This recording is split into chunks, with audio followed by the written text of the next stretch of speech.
त्रिपुर्णा जय भीम। नमो बुद्धाय। आप सभी का इस धम्म वर्ग में हार्दिक स्वागत है। हम सभी त्रिरत्न बौद्ध महासंघ की ओर से आज का यह धम्म वर्ग आयोजन किया गया है। हमारी 2 परिषदें बोध गया में आयोजित हुई थी। एक धम्मचारियों के लिए थी,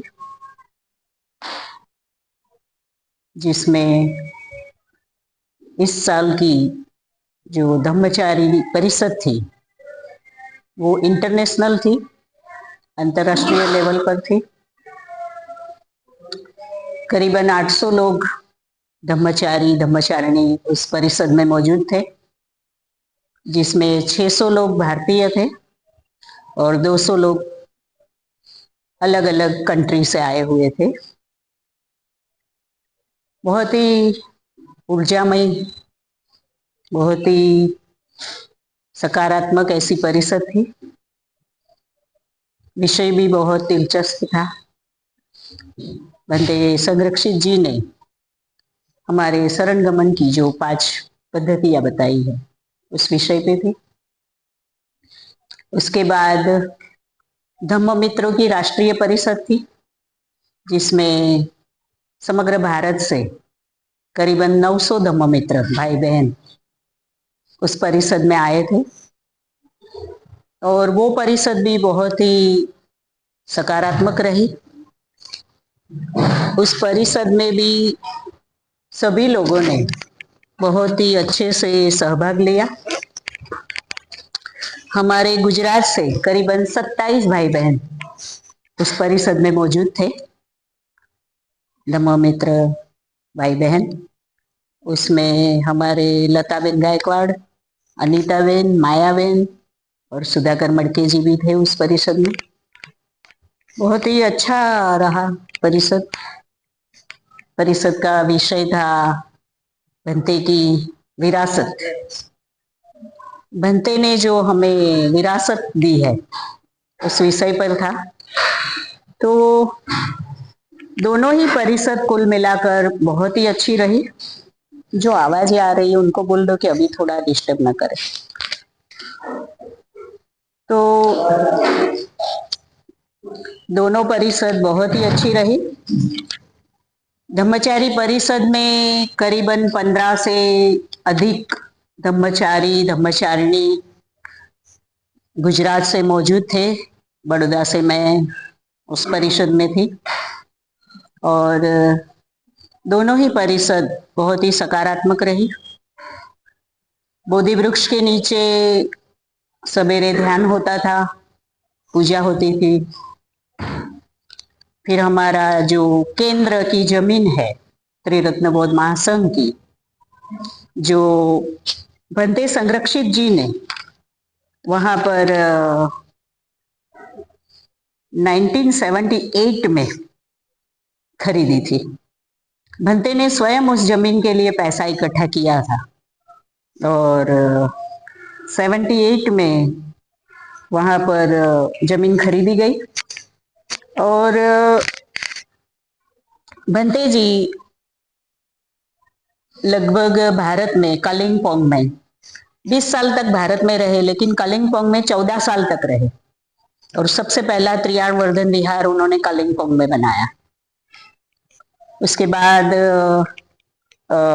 लोकमित्र जी आए और लोकमित्र जी ने यहाँ पर आकर हठ योग सीखने के लिए वो आए थे दरअसल, और 1977 में वो आए थे। और आज जो भी हमारे शिविर केंद्र वगैरह हम देख रहे हैं तो उनकी देन है। लोकमित्र जी का एडमिनिस्ट्रेशन बहुत ही सुपर है। कोई भी ऐसा प्लेस नहीं है जो भगवान बुद्ध की जीवनी से जुड़ा हो और वहां पर हमारा केंद्र ना हो, ऐसा कोई प्लेस नहीं है। सभी जगह पे उन्होंने जमीनें ली है। सारनाथ में भी मुलगुन कुटी विहार के सामने ही हमारा जमीन है। महाराष्ट्र के अंदर तो जगह जगह पर शिविर केंद्र निर्माण किए हैं।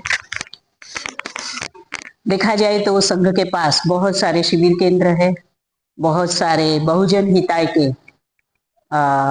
हॉस्टल है, जहाँ पर गरीब, आर्थिक रूप से कमजोर बच्चे वहाँ पर स्टडी करते हैं, जिसकी कोई फीस नहीं होती है, फ्री में उनको रहना, और उनकी स्कूल की फीस भी संघ भरता है। तो इस तरह से बहुत ही अच्छा ऐसा एडमिनिस्ट्रेशन लोकमित्र जी ने 1977 से लेकर अभी तक 2025 तक बहुत सुचारू रूप से उन्होंने किया है। आज सबसे पहले हमने भंते संरक्षित जी का पुण्यानुमोदन करना चाहिए, कृतज्ञता व्यक्त करनी चाहिए, क्योंकि बाबा साहब तो 14 अक्टूबर 1956 को बौद्ध धम्म की दीक्षा देने के बाद सिर्फ 6 सप्ताह जिंदा रहे, और 6 दिसंबर 1956 को उनका निर्वाण हो गया। सभी नए नए बौद्ध थे, 6 सप्ताह के बौद्ध, किसी को कुछ समझ में नहीं आता था कि क्या करना चाहिए, कैसे बौद्ध धम्म का आचरण किया जाए। संरक्षित जी उस समय 30 साल की उम्र के थे, ज्यादा उम्र के नहीं थे, युवा भिक्षु थे, लेकिन बाबा साहब से उनकी 3 बार मुलाकातें भी हुई थी। तो बाबा साहब ने उनके साथ बहुत सारी चर्चाएं की थी। बाबा साहब ने जब संरक्षित जी महाबोधि की ओर से श्रीलंका के जो धम्मचार्य नागरिक धम्मपाल है, जो 1891 में आए थे भारत, पहली बार बोध गया मुक्त आंदोलन उन्होंने ही चलाया था और बोध गया को मुक्त किया था। तो उनकी ओर से जो महाबोधि पत्रिका निकाली जा रही थी, उसके संपादक थे भंते संरक्षित जी। तो बाबा साहब ने उनको एक लेख भेजा था 1950 का में कि भारत में बौद्ध धर्म का भविष्य।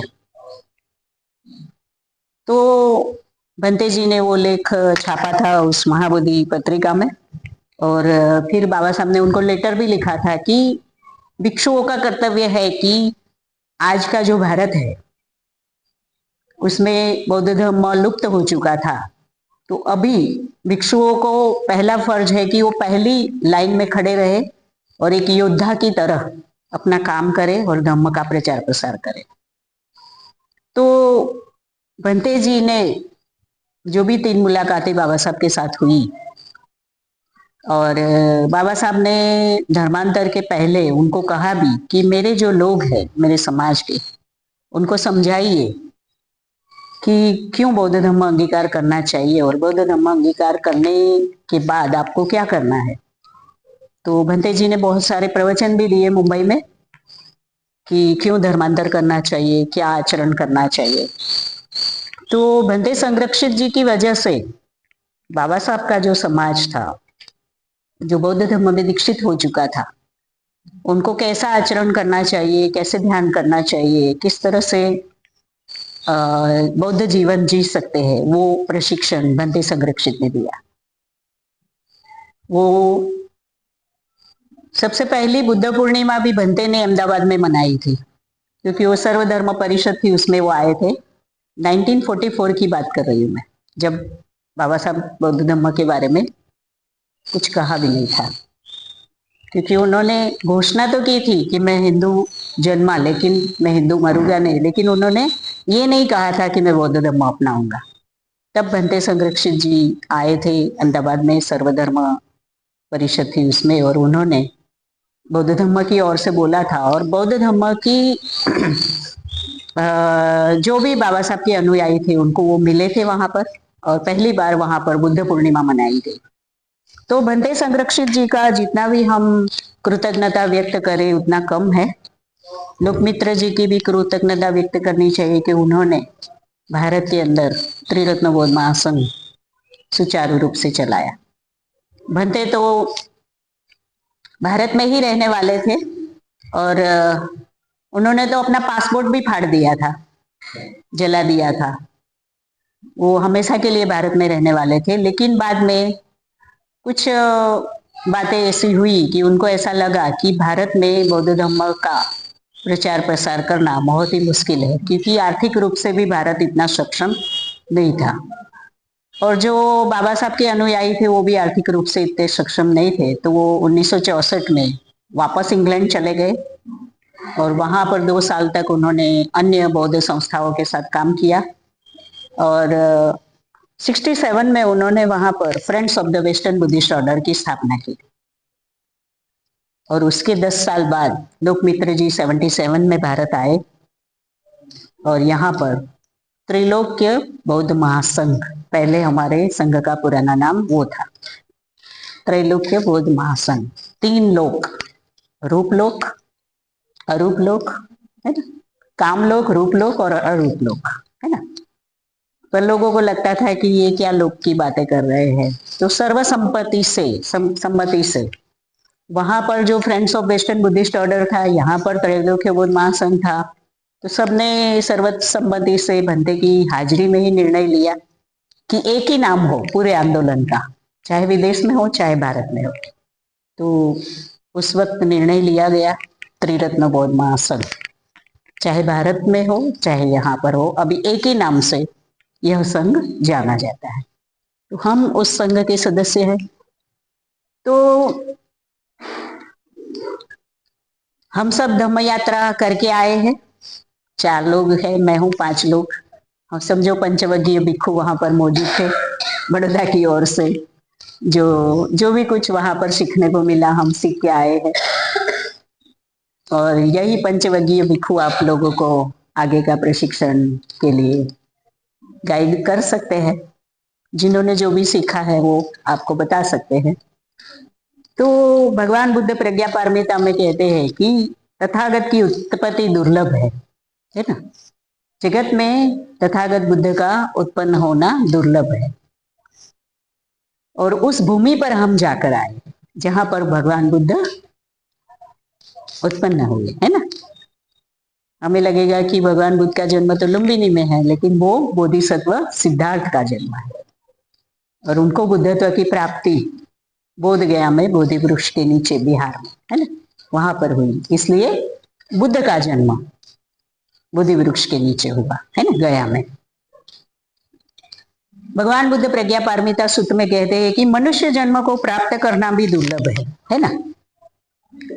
न जाने हम किस किस योनि से गुजरकर मनुष्य बने हैं, क्योंकि डार्विन का सिद्धांत भी कहता है कि हम वानर से मॉडिफाई होके आए हैं, है ना। तो सबसे पहले हम पेड़ पौधे थे, बाद में हम जानवर बने हैं और उसके बाद मनुष्य योनि में आए हैं।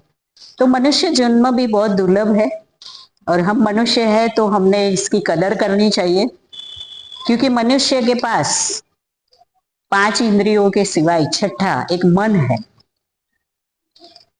जिस मन के द्वारा हम अपना आध्यात्मिक विकास कर सकते हैं। शारीरिक रूप से मिला हुआ एक मन है और एक शुद्ध मन है, जो हमारी पूर्व यात्रा से, जब से हम मनुष्य बने तब से उस यात्रा से चला आ रहा है। वो सबकॉन्शियस माइंड जो शुद्ध है, जिसमें हमारे जितने भी जन्म हम जी के आए होंगे उसका स्टोरेज है। और कर्म ही, जो कर्म हमने किए होंगे उस समय, उसी कर्म के कारण हम यहाँ पर आज बैठे हैं। बाकी बड़ौदा के अंदर लाखों लोग हैं, लेकिन इतने ही लोग क्यों धम्म की शरण में है? तो हमारे कुछ पुण्य कर्म है, कुछ किया है हमने पूर्व में, जिसके कारण हमें बुद्ध मिले, धम्म मिला है। और सबसे बड़ी बात, हमें संघ भी मिला है, क्योंकि बुद्ध तो पैदा हुए, बुद्ध चले गए, धम्म भी उन्होंने त्रिपिटक में लिखा, लेकिन संघ नहीं होता तो धम्म को समझा के कौन देता? आज जो भी हम शिक्षाएं पढ़ रहे हैं वो संरक्षित जी ने हमें समझा कर दी है आसान शब्दों में। नहीं तो हमें तो पाली भाषा आती नहीं, हम कैसे त्रिपिटक पढ़ते, है ना। तो उन्होंने बहुत ही अच्छा ऐसा काम किया है। तो हम मनुष्य करके जन्मे हैं, तो हमने ध्यान में रखना है कि हम अपने आध्यात्मिक विकास के लिए यहाँ पर आए हैं। न तो हम गाड़ी बंगला इकट्ठा करने आए हैं, न बच्चे पैदा करने आए हैं, न तो बच्चों के बच्चों को खिलाने आए हैं। रिश्ते हमने ही बनाए हैं, क्योंकि जन्म से पहले हम सारे रिश्तों को पसंद करते हैं, हमारे माता पिता, भाई बहन, हमारे बच्चे। रिश्ते इसलिए होते हैं कि हम एक दूसरे से कुछ सीख सके, लेकिन उसमें डूब नहीं जाना है। हम मनुष्य है, हमारा आध्यात्मिक विकास भी उतना ही जरूरी है। हम एक इंडिविजुअल है, एक व्यक्ति है, उसको भी हमें भूलना नहीं है। जब तक हम अपना आध्यात्मिक विकास नहीं करते तो हमारे रिश्ते भी अच्छे नहीं होंगे। अगर हमारी समझ है अच्छी है, हम मैत्रीपूर्ण है, हम ध्यान करते हैं, तो हम हमारे रिश्तों को भी अच्छे से संभाल सकते हैं। जिन लोगों को समझ नहीं है, उनके साथ इस संसार में हमें रहना है, तो हम जितना ध्यान करेंगे, शीलों का आचरण करेंगे, धम्म का अध्ययन करेंगे, तो हम लोगों के साथ अच्छे रिश्ते बना सकते हैं। भगवान बुद्ध प्रज्ञा पारमिता में कहते हैं कि श्रद्धा संपन्न होना भी दुर्लभ है, क्योंकि सभी के पास श्रद्धा भी नहीं होती है ना। श्रद्धा और भक्ति, हमको लगेगा कि बौद्ध धर्म में भक्ति कहाँ है, बौद्ध धर्म में श्रद्धा शब्द ही नहीं है, ऐसा हमें लगेगा। लेकिन बौद्ध धर्म की जो श्रद्धा है वो दूसरे धर्मों की तरह अंधश्रद्धा नहीं, ब्लाइंड फेथ नहीं है। यहाँ पर जो भी श्रद्धा है वो प्रज्ञायुक्त श्रद्धा है। यहाँ पर जो श्रद्धा है उसमें तर्क है ना। जो भी कुछ बुद्ध भी कहते हैं अगर, तो उसको भी हम तर्क की कसौटी पर खरा उतार कर देखते हैं, है ना। यहाँ पर हम जो भी शिक्षा है उसको अनुभूति में लाकर देखते हैं कि इससे मेरा विकास होगा कि नहीं। भले ही बुद्ध के नाम से कोई हमें पेश कर दे, लेकिन जैसे सोनी होता है, वो सोने की परीक्षण करता है आग में जलाकर, है ना, तभी वो मानता है कि ये सोना है। तो ऐसे ही हमने भी भगवान के शब्दों को अपने जीवन पर उतार कर देखना है कि वो कहीं हमें द्वेष की तरफ तो नहीं ले जा रहे, कहीं हमें अज्ञान की तरफ तो नहीं ले जा रहे, कहीं हमें आलस की तरफ तो नहीं ले जा रहे। अगर ऐसा होता है तो वो भगवान के शब्द नहीं है। भले कोई कह दे कि भगवान बुद्ध ने ऐसा कहा, हमें मानना नहीं है। जब तक वो शब्द हमें श्रद्धा की तरफ, उत्साह की तरफ, आशा की तरफ, ज्ञान की तरफ, मैत्री की तरफ, करुणा की तरफ न ले जाए, तब तक वो भगवान के शब्द नहीं है। तो श्रद्धा में प्रेरणा, तर्क और अनुभूति, ये तीन बातें होती है। बौद्ध धर्म की श्रद्धा ऐसी है। मूर्तियां तो वो हर एक धर्म में है ना। यहाँ पर भी बुद्ध की मूर्ति है, लेकिन जब हम बुद्ध को देखते हैं तो हमें प्रेरणा मिलती है ना, कि इस तरह से हम ध्यान कर सकते हैं ना। ज्यादातर मूर्तियां भगवान बुद्ध की ज्यादा से ज्यादा आंखें बंद है ना, तो हमें ध्यान करने की प्रेरणा देते हैं। ये जो मूर्ति है धम्म चक्र प्रवर्तन है सारनाथ का। जब उन्होंने पहली बार धम्म का चक्र प्रवर्तन किया, धम्म का उपदेश दिया, ये मुद्रा है, ये धम्म चक्र प्रवर्तन मुद्रा। तो ये हमें धम्म देशना सुननी चाहिए और धम्म को हमारे जीवन में उतारना चाहिए, इस बात की प्रतीति कराती है यह मूर्ति। तो कोई भी बुद्ध का पिक्चर है, बुद्ध की मूर्ति है, तो हमें प्रेरणा देती है कि हमें उनके जैसा बनना है ना। और फिर हमें तर्क की कसौटी पर खरा उतारना है, हमें अनुभूति में लाना है ना। जैसे भगवान बुद्ध के पास जब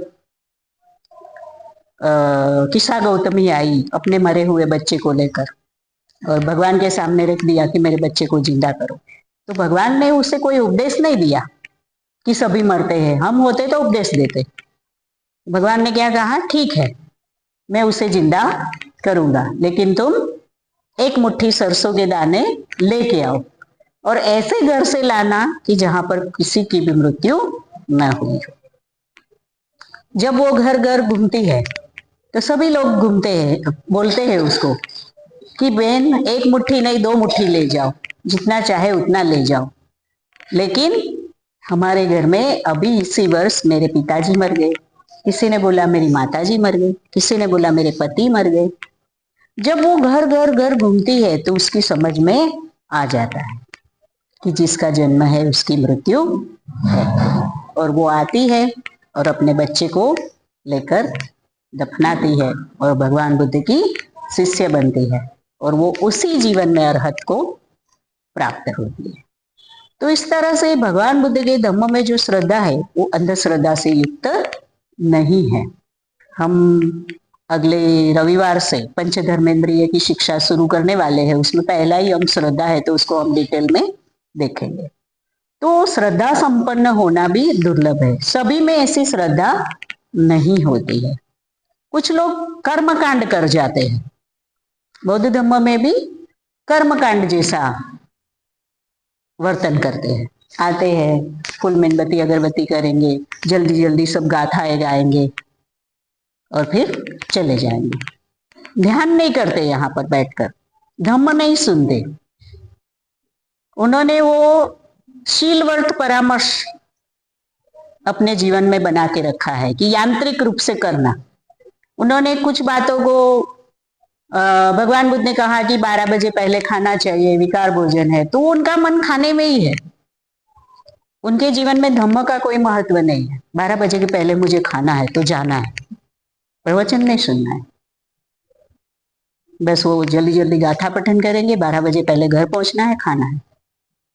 तो ये एक नियम बना दिया, मतलब कि उसमें कोई लॉजिक नहीं है, बुद्धि का उपयोग नहीं है। अभी एक संडे हम 1 बजे 2 बजे खाएंगे तो कोई बात नहीं है, या खाना खा के आओ, पर ऐसे जड़ नहीं रहना चाहिए।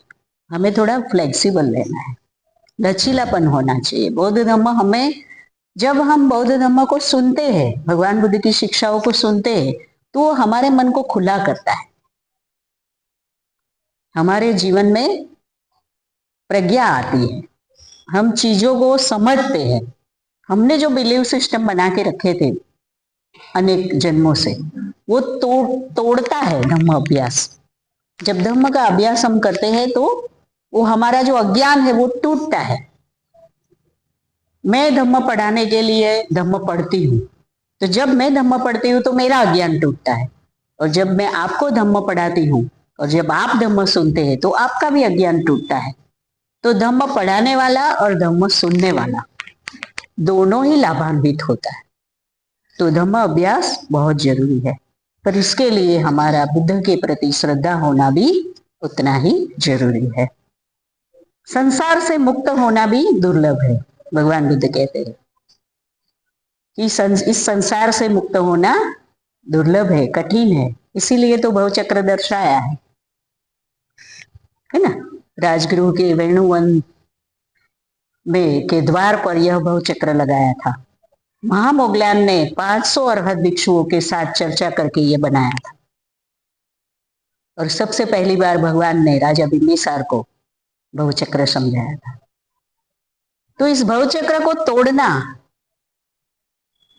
और बुद्ध बनना बहुत ही मुश्किल है, क्योंकि हमारा मन राग द्वेष मोह से युक्त है। सबसे बीच वाला जो चक्र है, सांप, डुक्कर और कुकड़ा, वहां पर है हम, अभी हम वहां पर है, और वहां से हमें बाहर निकलना है। बाहर का जो घेरा है 12 निदान है, प्रतीत्य समुत्पाद, भगवान बुद्ध की प्रथम शिक्षा है ना। तो प्रतीत्य समुत्पाद कहता है कि अज्ञान है, हम पूर्व में भी अज्ञान में रहे होंगे, और अज्ञान के कारण जो हमने संस्कार बनाए होंगे, वो पूर्व का अज्ञान और उसके द्वारा बनाए गए संस्कार, उसी के कारण आज हम यहाँ बैठे। नहीं तो हम मुक्त हो गए होंगे, हम बुद्ध होते, अरहत होते, श्रोतापन होते तो 7 जीवन में मुक्त हो जाते, सकृदागामी होते तो 5 जीवन में मुक्त हो जाते, और अनागामी होते तो यहाँ आने की भी जरूरत नहीं होती, वहीं पर मुक्त हो जाते। तो हमारा जो अज्ञान है, अज्ञान के कारण हम जो संस्कार बनाते हैं, आज भी हमारे अंदर अज्ञान है ना, आज भी हम अज्ञान को लेकर ही घूम रहे हैं। आज भी जो अज्ञान है उसके कारण हम संस्कार बनाते हैं। कोई भी चीज हम एक बार अकुशल करते हैं, फिर दूसरी बार करते हैं, तीसरी बार करते हैं, तो वो क्या, वो जो आदत है वो संस्कार बन जाता है, पक्का संस्कार, कभी न टूटने वाला संस्कार बन जाता है। और उसको तोड़ने के लिए शील काफी नहीं है। शील के आचरण से आप ऊपरी तौर पर छोटी मोटी बातें को सॉल्व कर सकते हैं, लेकिन आपको अगर उस संस्कार को तोड़ना है, भेदना है, तो आपको ध्यान करना होगा। ध्यान आपके बॉडी में जो ब्लॉकेजेस बने हैं, जो नकारात्मक बातों की वजह से जो ब्लॉकेज बनते हैं, जिसके कारण सारी बीमारियां होती है ना। पैनक्रियाज में कचरा आएगा तो डायबिटीज होगा, है ना। कोलेस्ट्रॉल बढ़ेगा, खान पान अच्छा नहीं है तो फिर बीपी होगा, है ना। थायराइड, ब्लड की सर्कुलेशन ठीक नहीं है तो आपको थायराइड होगा, है ना। तो ये सब चीजें क्यों होती है? हमारी नकारात्मक सोच। किसी ने हमें कुछ कह दिया तो हम बदला लेने की हमारी भावना, द्वेष। कोई चीज हमारे पास है तो उसको हमारे पास ही रखने की तीव्र इच्छा, लोभ, कि ये मेरा ही रहे, ये चीज, ये इंसान, है ना। और हमारा ज्ञान, ये हमें ज्ञान ही नहीं है कि क्या सही है और क्या गलत है, कौन सी बात कुशल है और कौन सी बात अकुशल है। धम्म विचय करना हमने सीखा नहीं। सप्तबोधियांग में आता है स्मृति। अगर हम स्मृतिमान है तो हम धम्म विचय कर सकते हैं, क्या कुशल है और क्या अकुशल है। तो हमें कुशल अकुशल की समझ ही नहीं है, इसलिए हम अज्ञान में है। संस्कार बनते हैं और संस्कार है तो फिर विज्ञान तो आएगा ही। तो ये शरीर रूपी विज्ञान निर्माण होता है नाम रूप, मन और शरीर, है ना। नाम रूप, नाम मने मन, रूप मने शरीर, 5 इंद्रिया, है ना। और जब इंद्रिया आती है तो स्पर्श तो होगा, है ना। षडायतन, 6 इंद्रिया, तो षडायतन के कारण फिर स्पर्श होता है। और स्पर्श सुखद भी होता है, दुखद भी होता है। कोई अच्छी बात सुनाई दी तो हम और सुनना है, कोई अच्छा खाना खा लिया तो और खाना है ना। कोई अच्छा स्पर्श हुआ हमारी स्किन से तो और चाहिए। तो हम स्पर्श के कारण क्या है, फिर तृष्णा में चले जाते, या चाहिए चाहिए, है ना। बुरा है तो नहीं चाहिए, पीछे ढकलते, या तो चाहिए या नहीं चाहिए, है ना। तो हम तृष्णा में जाते हैं, है ना? और तृष्णा फिर उपादान में परिवर्तित होती है, संग्रह करते हैं। और एक बार उपादान हो गया तो फिर आने वाला भव आप स्वयं निर्माण कर देते हैं। इसी जन्म में आप अपना आने वाला भव निर्माण करते हैं। और फिर भव निर्माण किया तो जन्म होगा, जन्म हुआ तो फिर जरा मृत्यु। तो इसी तरह 12 निदान इस चक्र में घूमते रहते, घूमते रहते, घूमते रहते। और इसको तोड़ने के लिए एक ही उपाय है।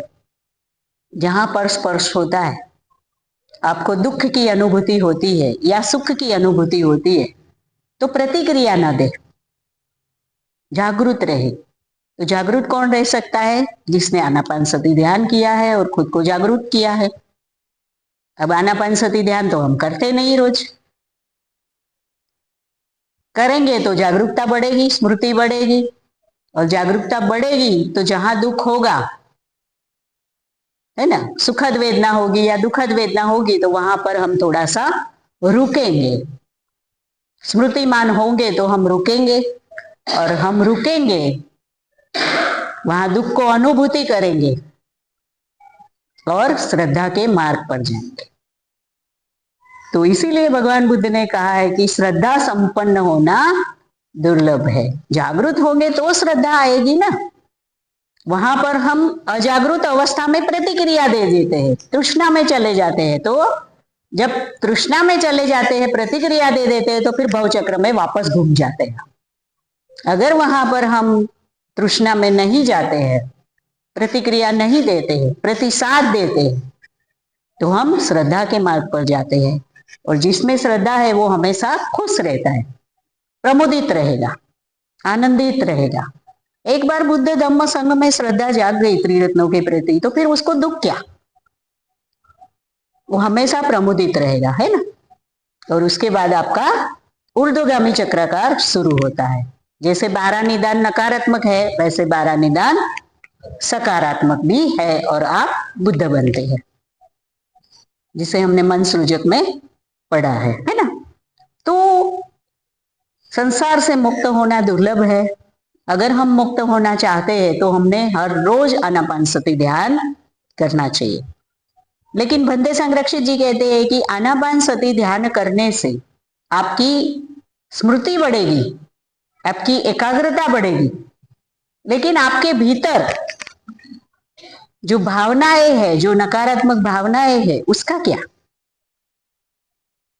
आप एकाग्र तो हो गए, चोर भी एकाग्र होता है ना, चोरी करने के लिए। वो बिल्ली भी चूहे को पकड़ने के लिए एकाग्र होती है, लेकिन उसकी भावना सही है क्या? तो आपके भीतर जो भावना है नकारात्मक, उसका क्या? उसका शुद्धिकरण कैसे करें? इसीलिए भंते संरक्षित जी ने हमें मैत्री भावना का ध्यान दिया कि आनापानसती ध्यान करो, एकाग्र हो जाओ, स्मृतिमान बनो, लेकिन आपकी भावनाएं जो नकारात्मक है उसको शुद्ध करने के लिए, उसको सकारात्मक करने के लिए मैत्री भावना का ध्यान करो। जैसे अभी हमने स्वयं पर मैत्री की, मैं सुखी रहूं, मैं आनंदित रहूं, मैं दुख मुक्त रहूं, है ना, मेरा कल्याण हो, मंगल हो। हमने हमारे मित्र के प्रति भी मैत्री की कि वो भी सुखी रहे, आनंदित रहे। जिसको नहीं जानते उसके ऊपर भी मैत्री की, जिससे नहीं बनती उसके ऊपर भी मैत्री की हमने, और सभी सजीवों तक हम अपनी मैत्री लेके गए। तो कितने मैत्रीपूर्ण हम हो गए। अगर हर रोज हम मैत्री भावना करते हैं ना, तो मैत्री भावना के 10 फायदे बताए भगवान बुद्ध ने। कभी हम देखेंगे उसको डिटेल में कि जो व्यक्ति मैत्री भावना करता है उसकी कभी अकाल मृत्यु नहीं होती, वो कभी बुरे सपने नहीं देखता, है ना। उसको कोई भी विषधारी जंतु काटेगा तो उसको विष नहीं चढ़ेगा, क्योंकि वो मैत्री करता है ना। बहुत सारे फायदे बताए, आपको बुरे स्वप्न नहीं आएंगे, है ना। तो इस तरह से भंते संरक्षित जी ने हमें मैत्री भावना का ध्यान दिया कि हमें आनापानसती के बाद हमें मैत्री भावना करनी है। अब मैत्री भावना से फिर हम बहुत अच्छे हो गए, मैं तो बहुत मैत्रीपूर्ण हूं, मैं तो बहुत करुणावान हूं। फिर क्या हो गया? अहंकार निर्माण हो गया, मेरे जैसा कोई नहीं, है ना, मैं बहुत मैत्रीपूर्ण हूं, मैं बहुत ही आनंद मतलब सकारात्मक हूं। तो फिर उस अहंकार का क्या करें? वो अहंकार तो आपके आध्यात्मिक जीवन का बाधा बनेगा। आपका एक बहुत बड़ा स्व निर्माण हो गया, मैं। अब उस स्व को तोड़ने के लिए फिर आपको आगे ध्यान करना पड़ेगा। फिर अपने शरीर की धातुओं पर ध्यान करिए कि भाई ये पृथ्वी, आप, तेज, वायु, ये तो सब मेरा नहीं है, ये तो सृष्टि से उधार लिया है।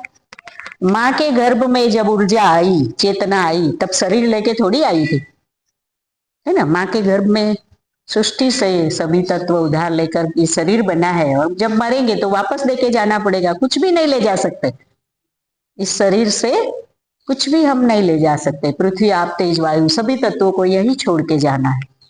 तो फिर हम उन तत्वों की अनित्यता पर ध्यान करते हैं कि कहाँ है वहां पर मैं, कहाँ है वो अहंकार, कौन है वहां पर अमोघदर्शिनी? कोई अमोघदर्शिनी नहीं है वहां पर, तो क्योंकि पृथ्वी धातु मेरा नहीं है, वो सृष्टि से लिया है, वापस लौटाना है। आप, तेज, वायु, सभी धातु सृष्टि से लिए हैं और वापस लौटाने हैं। तो फिर है क्या? कौन है वहां पर? कौन है जो अहंकार कर रहा है? तो आपको वो अहंकार तोड़ना होता है, और उसके बाद फिर आप जस्ट सिटिंग करते, शांति से बैठते, ठीक। और वहीं पर वो मंत्र आता है, ओम मुनि मुनि महामुनि शाक्य मुनि, है ना। हम बुद्ध से जुड़ जाते हैं, हम बुद्धानुस्मृति करते हैं, हम बुद्ध के संपर्क में आते हैं। तो भंते संरक्षित जी ने हमें 5 ध्यान बताए, 5 ध्यान की पद्धतियां। आज संघ का क्लास है इसलिए मैं ले रही हूं। तो 5 ध्यान करना हमें आवश्यक है। जैसे जैसे दिन में समय मिलता है, भले 10, 15, 20 मिनट के लिए भी, लेकिन करते रहिए। तो इस तरह से भगवान बुद्ध प्रज्ञा पारमिता सूत्र में कहते हैं कि बुद्ध एवं बोधिसत्व के उदार महात्मा में प्रवेश करने वाले प्राणी भी दुर्लभ है। बाबा साहब जैसा व्यक्ति मिलना, बोधिसत्व मिलना दुर्लभ है। कई सालों से हमारे लोग प्रताड़ित थे, है ना, सहन कर रहे थे, शोषण हो रहा था, लेकिन जब तक कोई बोधिसत्व हमारी उंगली नहीं पकड़ता तब तक हम मुक्त नहीं हो सकते। तो बुद्ध और बोधिसत्व का उदार महात्मा में प्रवेश करना भी सभी प्राणी के लिए दुर्लभ है। बाबा साहब बोधिसत्व थे, उन्होंने 6 पारमिताएं पूर्ण की थी। इस जीवन में उन्होंने प्रज्ञा पारमिता पूर्ण की। उनके जैसा प्रज्ञावान भारत के अंदर कोई नहीं था। सबसे पहले विद्वान थे और दुनिया के 6 विद्वानों में से एक थे। पूरा त्रिपिटक पढ़ने के बाद उन्होंने बुद्धायनिस धम्मा हमें दिया है। 22 साल से मैं स्टडी कर रही हूं, लेकिन मैंने त्रिपिटक पूरा नहीं पढ़ा है अभी तक। सोचिए, अभी भी मैं गई थी तो त्रिपिटक में कुछ ग्रंथ बाकी थे, वो मैं लेकर आई हूं। तो इतना विशाल है त्रिपिटक, और इतने विशाल बातें उन्होंने पढ़ी और हमारे लिए एक छोटा सा ग्रंथ बनाया जिसे हम साथ में लेकर घूम सकते हैं। मुझे तो लगता है वो भी हमने नहीं पढ़ा होगा पूरा, वो भी हमने बार बार बार बार पढ़ना है और हमें उससे कुछ सीखना है। तो इस तरह से बुद्ध और बोधिसत्व का के मतलब उसमें प्रवेश करने वाले प्राणी भी दुर्लभ है। बाबा साहब के समय में सिर्फ बाबा साहब अकेले थे बोधिसत्व। आज भी जो भी कुछ अव्यवस्था है राजनीति के द्वारा, दूसरे समाजों द्वारा, उसको अगर आप नष्ट करना चाहते हैं, उससे लड़ना चाहते हैं, तो आप राजनीति से नहीं लड़ सकते। लोगों को लगता है कि बाबा साहब ने कहा है कि मास्टर की है, मास्टर की हमारे हाथ में आ जाएगी तो सब सुखी हो जाएंगे। ऐसा होने वाला नहीं है, क्योंकि हमारे लोग भी राग द्वेष मोह से युक्त है जो उस गादी पर बैठने वाले हैं। अगर हमारा राज भी आ जाए तो भी हम इतने सुखी नहीं हो सकते। उसके लिए सम्राट अशोक जैसा महान बनना होगा। वैसे हमारे अंदर कोई अशोक तो हो नहीं सकता अभी, जब होगा तब देखेंगे। लेकिन अशोक ने खुद ध्यान किया और अपनी प्रजा को भी ध्यान के लिए सुविधाएं दी। 84,000 बुद्ध विहार स्तूप है ना बनवाए, कुएं खुदवाए, प्राणियों के लिए दवाखाने खुलवाए। तो अशोक जैसा कोई राजा हो तभी हम सुखी हो सकते हैं, है ना। तो एक ही बात है जिससे हम लोगों के सामने लड़ सकते हैं, वो है बोधिचित्त की निर्मिति करना। हमें स्वयं के अंदर बोधिचित्त की निर्मिति करनी होगी, और इसीलिए साथ में आकर ध्यान करना बहुत महत्वपूर्ण है। एक अकेला इंसान नहीं लड़ सकता। हम जब बोध गया में थे, 13,000 लामा आए थे वहां तिब्बत से, और 1,000 धम्म मित्र थे, और बाकी 1,000 गिन लो, 15,000 लोग उस परिसर में थे। साथ में चैंटिंग होती थी, ध्यान होता था, पूजा वंदना होती थी। वो जो उत्पन्न होता है ना सकारात्मकता, उससे हम लोगों के सामने लड़ सकते हैं। बोधिचित्त ही दूसरों का सामना कर सकता है। हमारा सामान्य चित्त कभी भी नहीं लड़ सकता है, क्योंकि राजनीति तो ऊपर नीचे होती रहती है ना। हमको लगता है हमारी सत्ता आई तो हम सुखी हो जाएंगे, ऐसा होने वाला नहीं है। राजकारण कभी भी किसी को सुखी बनाने के लिए होता नहीं है। सम्राट अशोक भी तो राजा ही थे ना पहले भी तो, लेकिन चंड अशोक कहलाते थे। जब वो धम्म की शरण में गए तब वो धम्म अशोक बने, और धम्म अशोक ने लोगों को सुख दिया। बाकी राजपाट तो उसके पास भी था, लेकिन फिर भी वो सेटिस्फाइड नहीं थे और वो लड़ते रहे, है ना। और अंत में जब युद्ध हुआ है ना कलिंग का, और उसमें जो हताहत उन्होंने देखा, ब्लड देखा, उससे उनका मन परिवर्तन हुआ और उन्होंने बौद्ध धम्म की दीक्षा ग्रहण की, और उसके बाद वो धम्म अशोक बने हैं। तो हमें इस तरह से ध्यान करना होगा। हमें हमारे ही अंदर से ऐसा राजा निर्माण करना होगा कि जो धम्म के मार्ग पर चले और सबको सुखी बना सके। तो तथागत शासन के प्रति श्रद्धा दुर्लभ है। तथागत बुद्ध का जो शासन है उसके प्रति भी श्रद्धा दुर्लभ है। कई लोग मानते हैं, कई लोग नहीं मानते कि बुद्ध तो प्राप्त हुआ होगा कि नहीं होगा, है ना। क्या सच में भगवान बुद्ध बुद्ध तो प्राप्त है? भगवान भी कुछ लोग तो बोलना नहीं चाहते, जबकि भगवान और सनातन शब्द सिर्फ बौद्ध धर्म का है। ये पाली शब्द है दोनों, भग रागो भग द्वेषो भग मोहो। जिसने अपने भीतर से सारे राग द्वेष मोह जो इस बीच वाले चक्र में दिखाए हैं वो भग्न कर दिए, उसको भगवान कहते हैं। सिर्फ दो व्यक्तियों के लिए भगवान शब्द उपयोग होता है, महावीर और बुद्ध, और ये पाली वर्ड है। सनातन भी वही है, सिर्फ बुद्धिज्म का वर्ड है वो, कि जो सत्य है, सूरज गर्मी देता है वो सत्य है, वो किसी भी युग में सूरज गर्मी ही देगा। चांद शीतलता देता है वो सत्य है ना। अगर हम मैत्रीपूर्ण रहे तो हम सुखी होने वाले, वो सत्य है। द्वेष से द्वेष समाप्त नहीं होने वाला है, वो सत्य है। द्वेष मैत्री से करुणा से ही समाप्त होगा, वो सनातन सत्य है।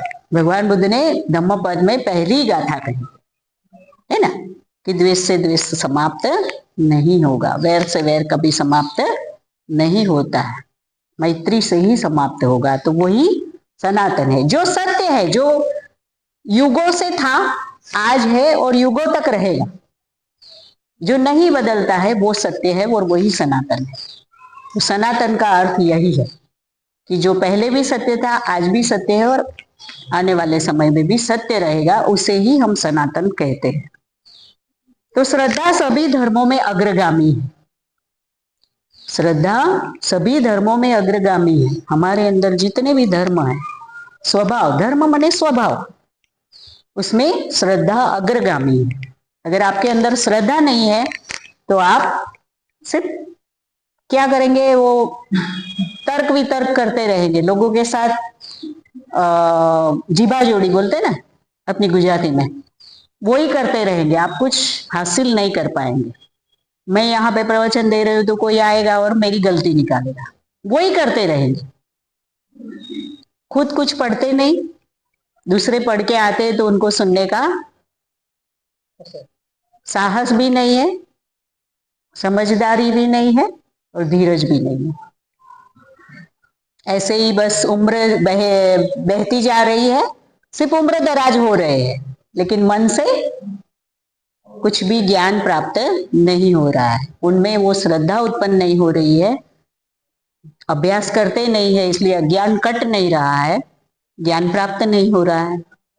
तो सिर्फ दूसरों की गलतियों को निकालना उनका काम हो जाता है। तो श्रद्धा सभी धर्मों में अग्रगामी है, इसलिए श्रद्धा उत्पन्न करना है।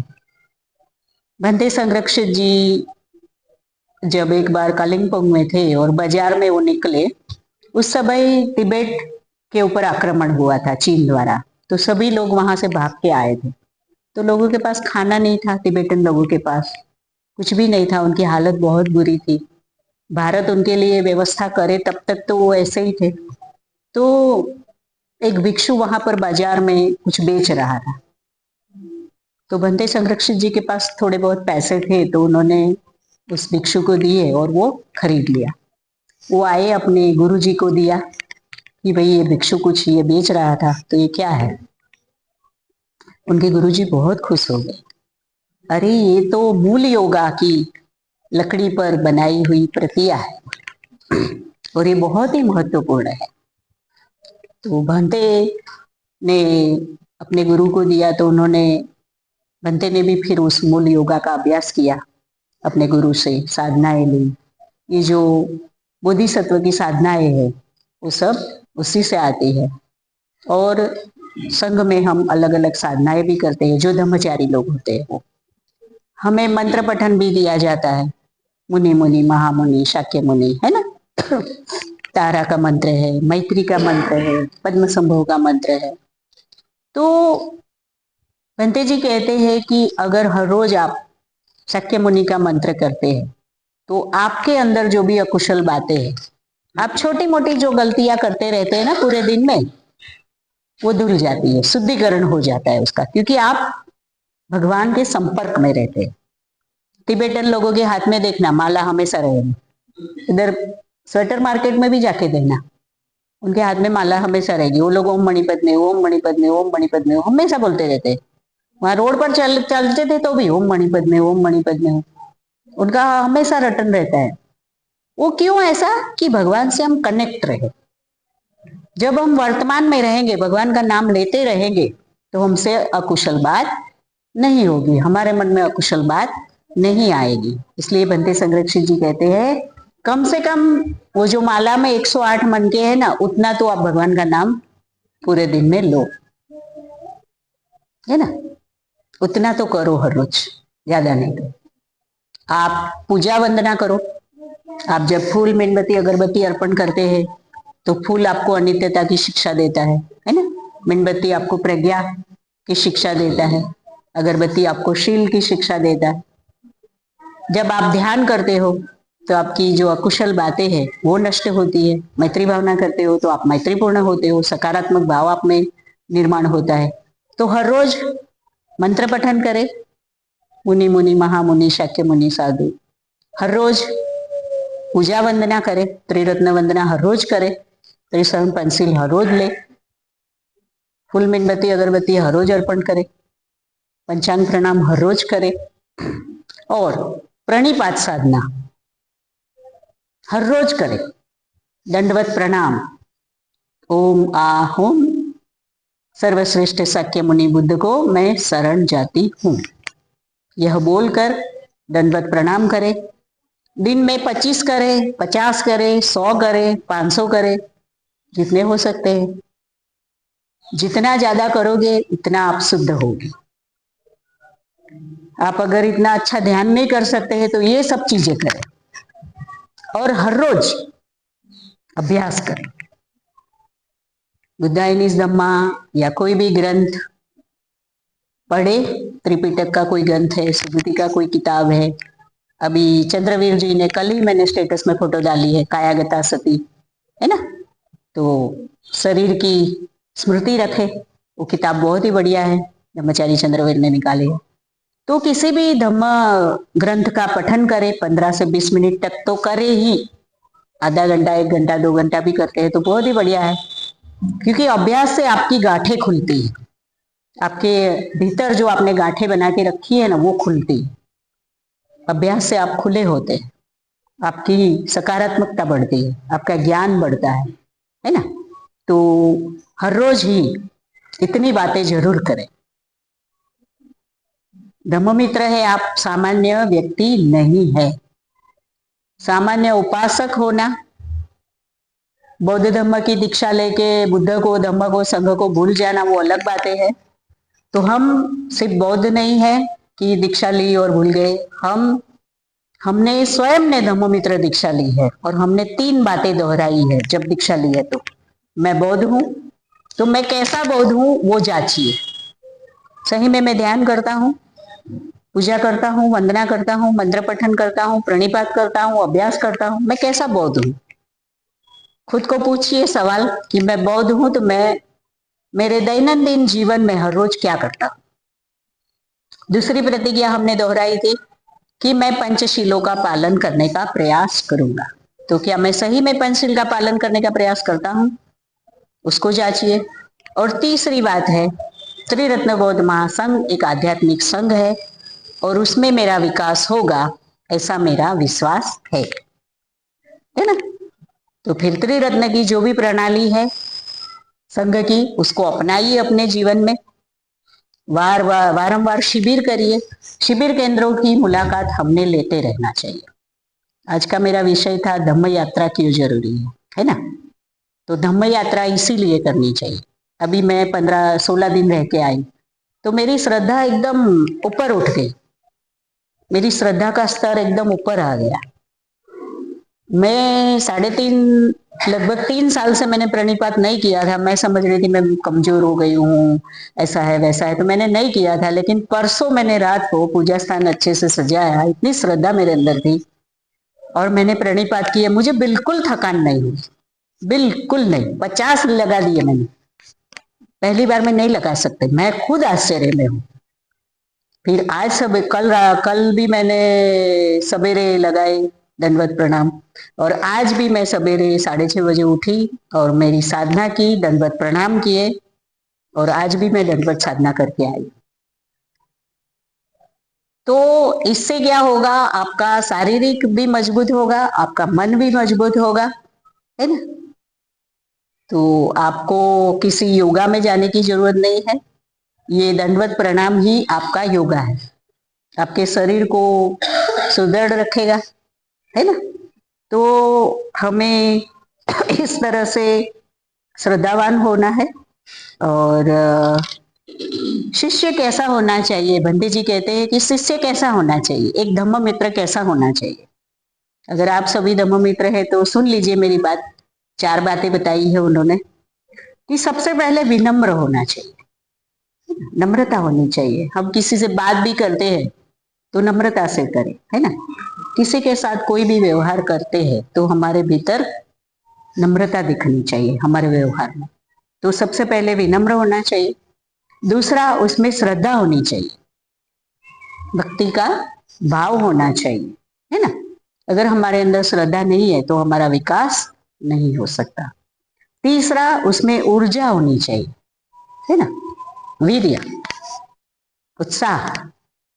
तपश्चर्या करने के लिए हमारे अंदर ऊर्जा होनी चाहिए, क्योंकि बुद्ध तो जब आएंगे तब आएंगे, मैत्रेयी बुद्ध आने वाले हैं, लेकिन वो जब आएंगे तब आएंगे, लेकिन अगर हमें मैत्रेयी बुद्ध के शासन में मौजूद रहना है तो हमें तप करना होगा।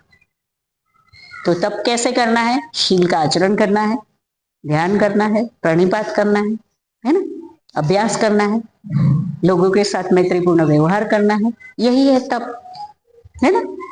और चौथा, वो काया वाचा मन से एकरूप होना चाहिए।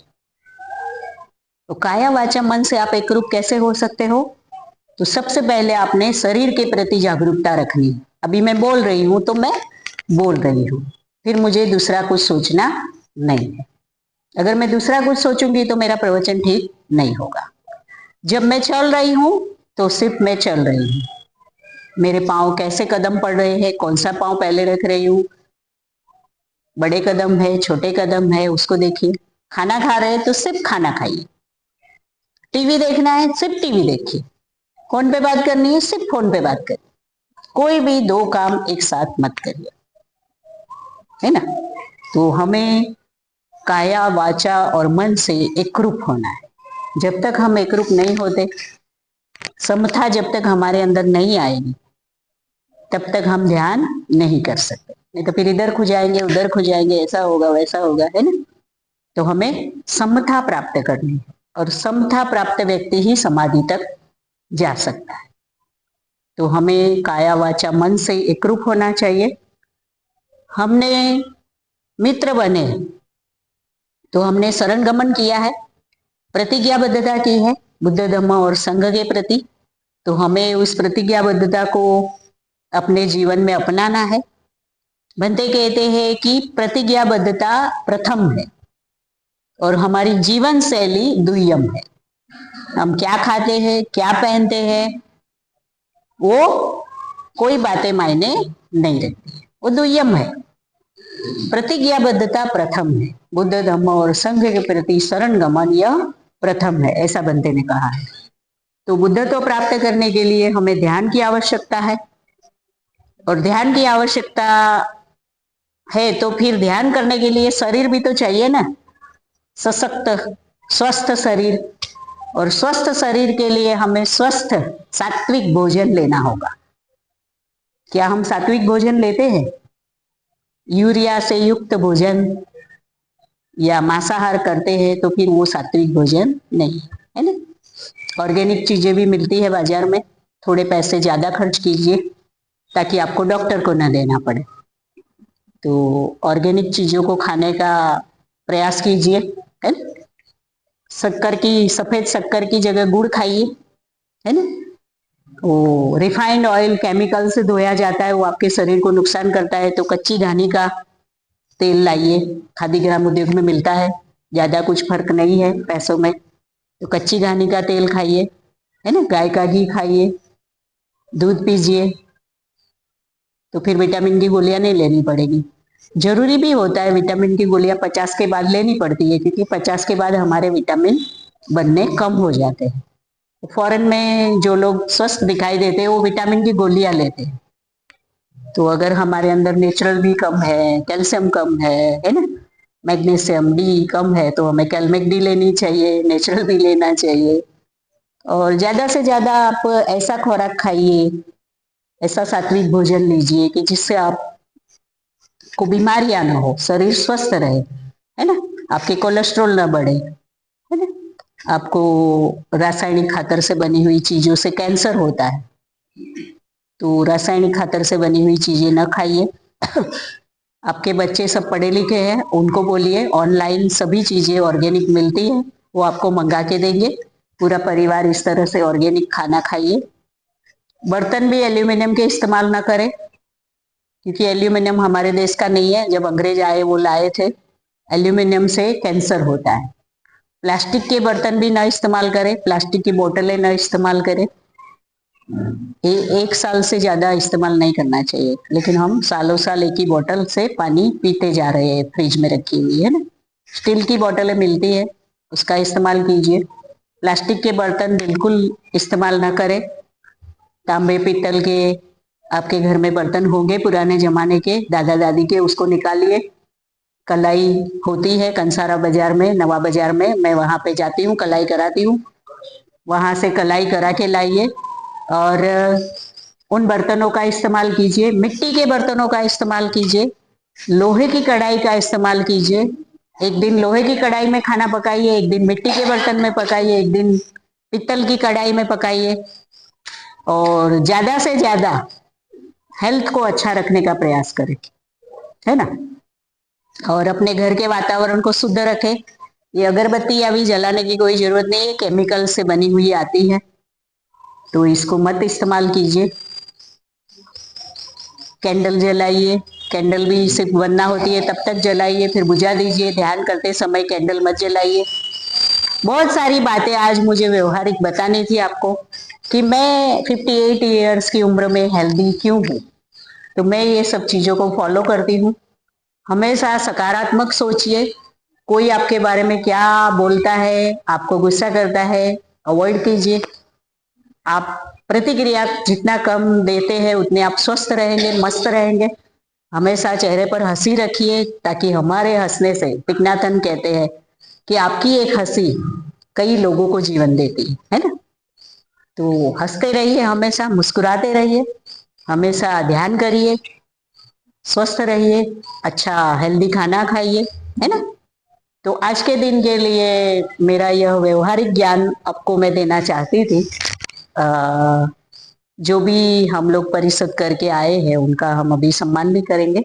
तो आप सभी ने मुझे शांति से सुना, उसके लिए मैं आप सभी के तहे दिल से आभार व्यक्त करती हूँ। जय भीम।